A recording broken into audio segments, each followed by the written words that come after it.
Hello everyone, welcome back to my channel. आज की video में मैं मार्च 2025 की सीरीज ए का जो क्वेश्चन पेपर है उसको हम डिस्कस करेंगे। तो आज की वीडियो में हम जो आपकी सीरीज़ ए है जो कि आपसे मार्च 2025 में पूछी गई थी, सब्जेक्ट इंग्लिश क्लास 12th का जो इंग्लिश का पेपर था आपका सीरीज़ ए का, उसको हम आज डिस्कस करेंगे। इस वीडियो में मैं एमसीक्यूज़ जो आपसे पूछे गए थे मार्च 2025 में ए सीरीज़ में, उनको हम डिस्कस करेंगे। और इस बार जो है वो सीरीज़ आपकी ए बी और सी जो है वो सीरीज़ रहेंगी 3, लेकिन इस बार जो है वो हर एक सीरीज़ में क्वेश्चन जो हैं वो सेम रहेंगे।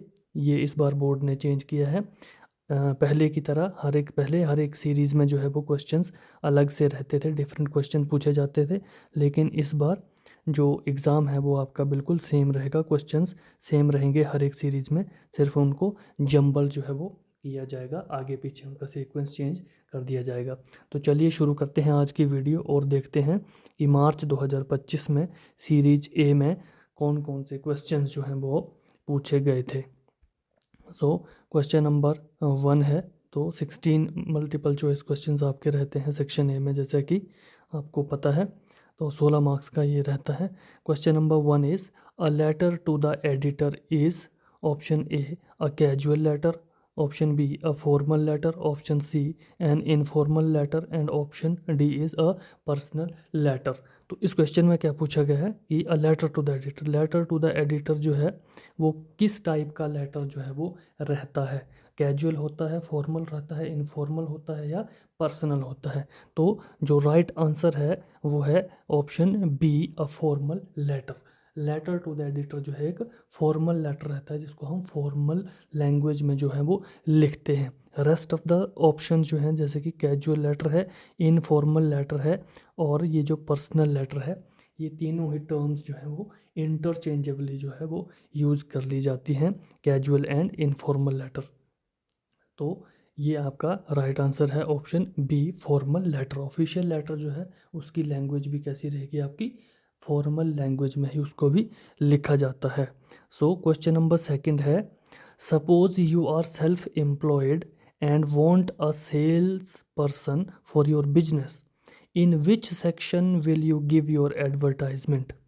आप सेल्फ एम्प्लॉयड हैं और आपको अपने बिजनेस के लिए क्या चाहिए, सेल्स पर्सन जो है वो चाहिए। तो आप कौन सी सेक्शन में जो है वो एडवर्टाइजमेंट जो है उसका देंगे। Option A situation vacant, option B situation wanted, option C agents and distributors, option C accommodation wanted. So the right answer of this question is option A, that is situation vacant. Situation vacant में अगर आपको कौन सी advertisement हम देंगे, जो भी situation जो है वैकेंसी जो है वो वेकेंट है, खाली है, तो वो एडवर्टाइजमेंट हम सिचुएशन वेकेंट कॉलम में देते हैं।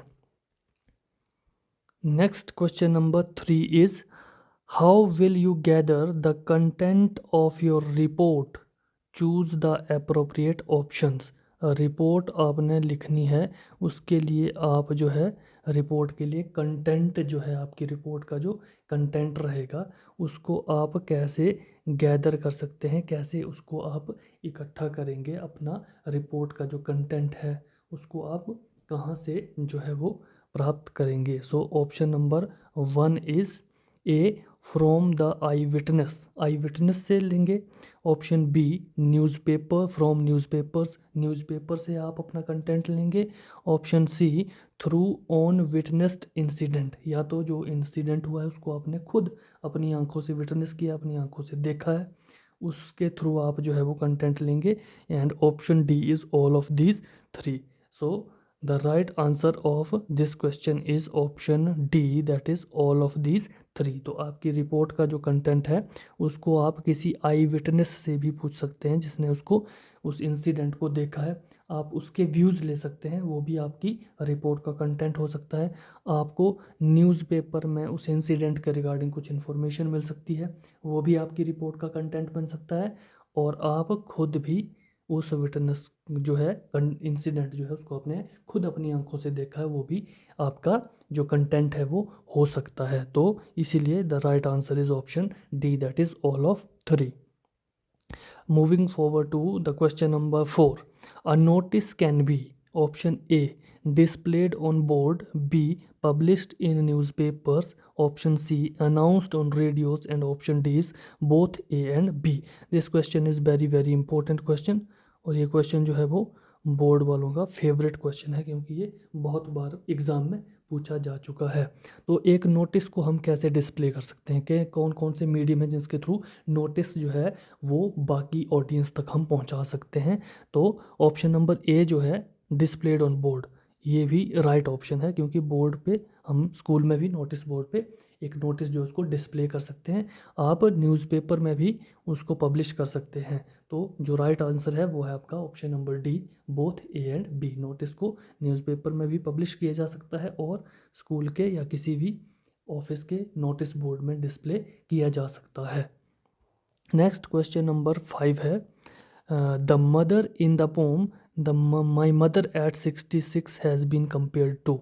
तो ये जो क्वेश्चन है वो आपका है माई मदर एट 66, जो आपकी पोम है फर्स्ट पोम, उस पोम से क्वेश्चन लिया गया है। और इस पोम का जो पोइट है वो कौन है?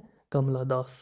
तो ये भी आपने लर्न कर लेना है कि who is the poet of my mother at 66, कमला दास। तो क्वेश्चन आपका बहुत ही सिंपल सा क्वेश्चन है कि माई मदर एट 66 पोम में जो मदर है उसको किसके साथ कंपेयर किया गया है। So option A is rising sun, option B half moon, option C late winter's moon, and option D is full moon. So the right answer of this question is question option number C, that is late winters moon। इस pome में जो poet's की mother हैं उनका comparison किया गया है late winter's moon के साथ किया गया है। Next question is according to the poet Pablo Neruda of the poem keeping quiet we can understand ourselves through. Second poem जो आपकी है उससे क्वेश्चन है, पोम का नाम है कीपिंग क्वाइट एंड पोइट का नाम है पेब्लो नेरूडा। ये भी आप जो है याद रखें, who is the poet of keeping quiet? Pablo Neruda. And the question is कि कीपिंग क्वाइट पोइम में पेब्लो नेरूडा क्या कहते हैं कि we can understand ourselves through, हम अपने आप को कैसे अंडरस्टैंड कर सकते हैं, कैसे समझ सकते हैं। ऑप्शन ए मेडिटेशन के through, option B self realisation के through, option C quiet introspection के थ्रू, एंड डी सैडनेस के through. So the right answer of this question is option number C, that is quiet introspection. क्योंकि इस pome में जो Pablo नेरूडा है poet, वो quite introspection की जो है वो बात करते हैं। I will count to 12 and you will still keep quiet for a moment and quiet introspection. तो इंट्रोस्पेक्शन के थ्रू, क्वाइट इंट्रोस्पेक्शन के थ्रू हम क्या कर सकते हैं अपने, we can understand ourselves through quiet introspection. Next question is Aunt Jennifer has embroidered. Question from Aunt Jennifer's Tiger. And the poet is Adrian Rich. The question is Aunt Jennifer has embroidered. Aunt Jennifer ने कौन सी चीज़ जो है उसको एम्ब्रॉयड किया था, embroidery की थी, क्या बनाया था? Option A tigers, option B mountains, option C clouds, option D paths. So simple सा क्वेश्चन है and the right answer is option A, that is tigers. The title of the poem is Aunt Jennifer's Tigers. Next question is question number 8. Where had the roadside stand been set up? So this question is from the poem The Roadside Stand and the poet is Robert Frost. तो road side stand जो है वो कहाँ पर लगाया गया था? Option A in the market, B at the edge of a road, option C in front of a school, या D in front of a house. The right answer is option B at the edge of a road. Road के सामने किनारे पे road side stand जो है वो लगाया गया था। Next question is question number 9. What had been put up on the bulletin board? Question from first lesson and the name of the lesson is The Last Lesson. Bulletin board पे क्या लगा था? Option A a notice, option B an invitation, option C an order from Berlin and option D is a poster. The right answer is option C, that is an order from Berlin. An order from Berlin put up on the bulletin board. And notice, उसमें जो order थे Berlin से वो क्या आए थे? That only German would be taught in the schools of Alsace and Lorraine. की Alsace और लॉरेन के स्कूल में अब जर्मन लैंग्वेज पढ़ाई जाएगी. Next question is question number 10. Who was Saheb? Saheb कौन था? A player, option B a bangle maker, option C a servant, option D a poor rag picker. The right answer is option D, a poor rag picker. Saheb was the protagonist of the first story, that is sometimes I find a rupee in the garbage. Lesson number 2, that is lost spring. So Sahib जो था उसमें क्या था? एक rag picker था. And who was a bangle maker? Mukesh, the protagonist of second story, that is I want to drive a car. Next question is question number 11. Who was the English visitor to Gemini Studio? Gemini Studio में जो English visitor आया था उसका नाम क्या था? Option A Stephen Spender, option B Shakespeare, option C Subbu, option D Robert Frost. Very simple options. Option बहुत ही ईजी है. शेक्सपियर नहीं है, Subbu is the character in this lesson. Option D is Robert Frost wrong है. The right answer is option A, that is Stephen Spender, English poet who visited in Gemini Studios. Next question is question number 12. What is the positive view on interview? Interview जो आपका chapter है उससे question है, और question है कि interview के positive view क्या है? Positive view. Option A it is an unwelcome intrusion, option B it is immoral, option C it is the highest source of truth, option D it is a crime. So very simple. जो 3 options हैं, the option A, option B, option C. It is an unwelcome intrusion, it is immortal and it is a crime. These are the negative views on interview. ये negative है, positive है option C. It is the highest source of truth. ये क्या है? Positive view है regarding interview. So this is the right answer. Rest of the threes are negative views. Question number 13 is the third level was. Lesson, the question from first lesson of second book, the third level. Third level क्या था? Option A a source of enjoyment for Charlie, option B a building, option C a cricket ground, option C a medium of escape for Charlie. So the right answer is option D. What was third level? Third level was a medium of escape for Charlie. Who was Charlie? The narrator of the story, the third level. Next question is question number 14. How was the 100th tiger found? Question from Tiger King. 100th tiger, 100वां tiger जो था वो कैसे मिला था?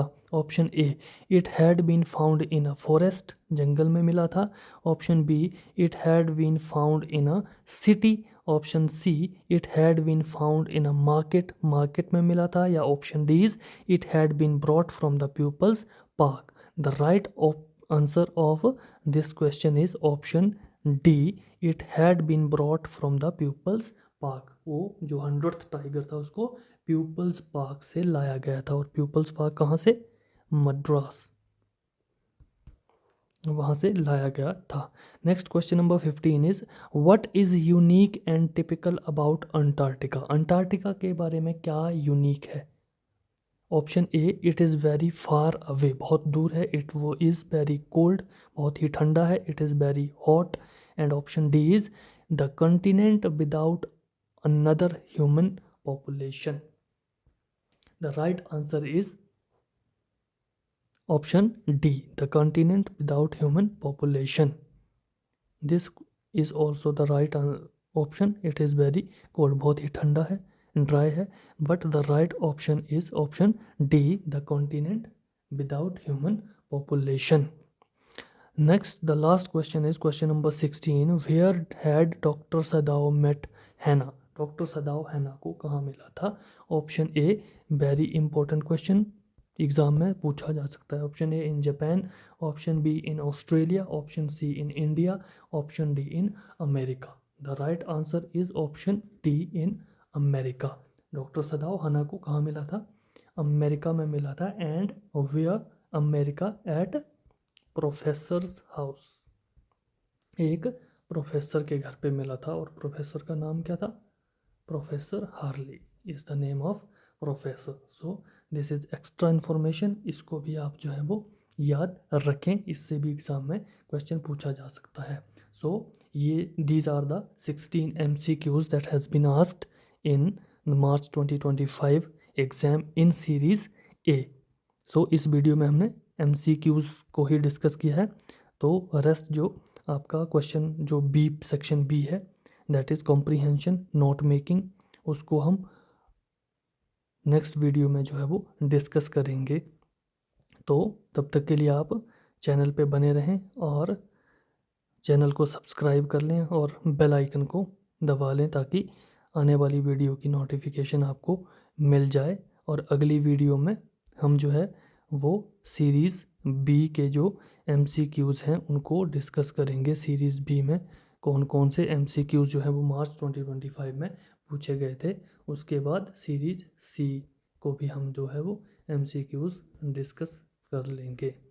So thanks for watching. If you like the video, subscribe the channel. Thank you.